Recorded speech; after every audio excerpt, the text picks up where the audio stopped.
Hey, Rob Manny Jr. here. Hope you're having a happy 4th. My day. So I spent the first part of the day in the morning editing, and then second part of the day at 2:30 p.m. there was a youth march coordinated by Black Lives Matter Louisville, which was wonderful.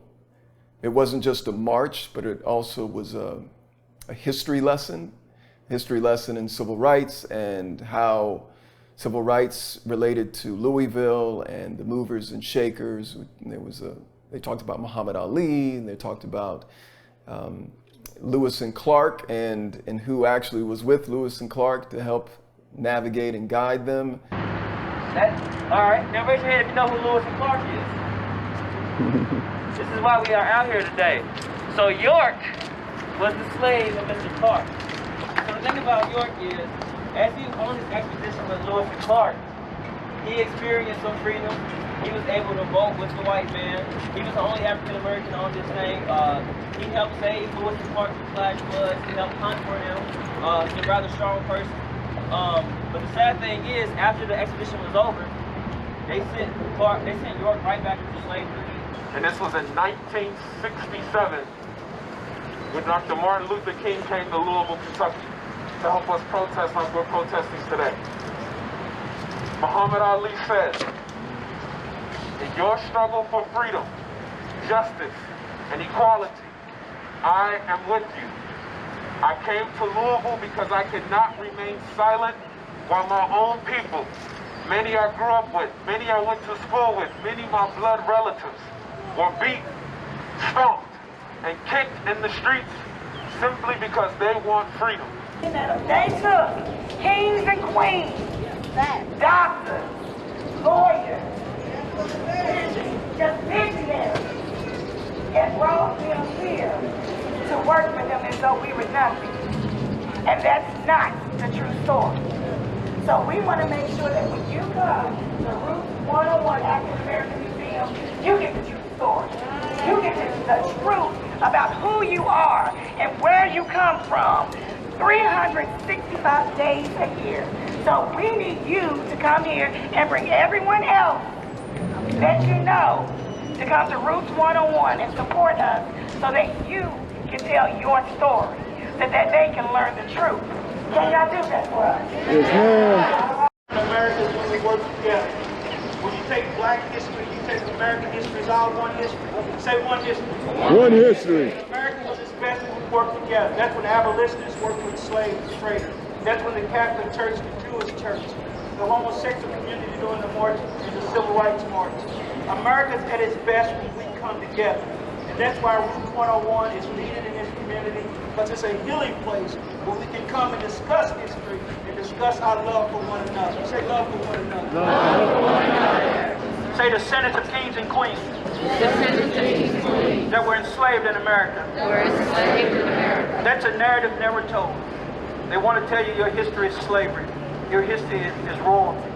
The things we were doing in Africa, if you ever come in our museum, you'll see Benin century artwork done in 14th century.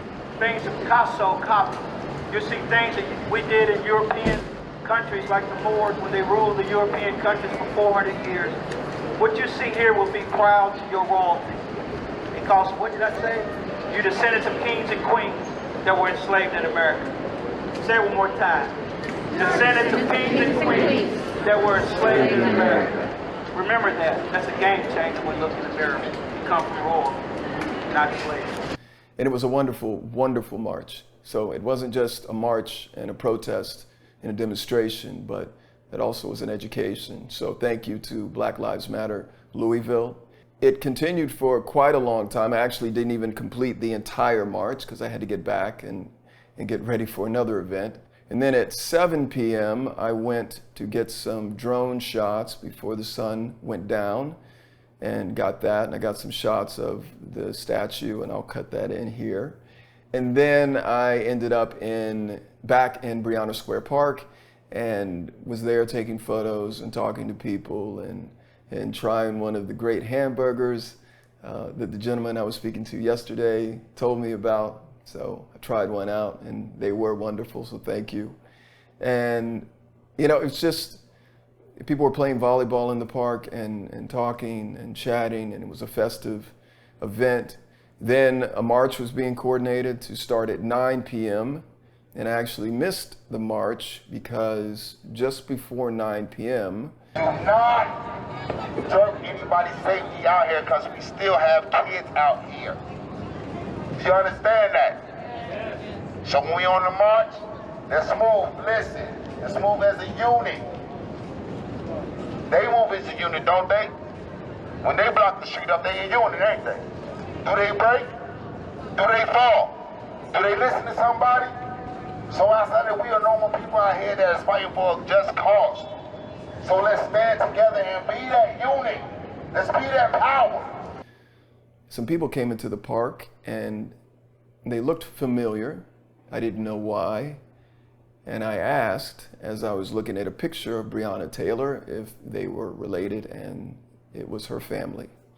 So her family came into the park, and so I spoke with them for about 15 minutes. And you know, I figured I'm not really cut out to be a reporter, but doing a documentary is fine, because talking to them, and when I asked them if they were the family, and they said yes, and there was an aunt and a cousin, and the mother was there.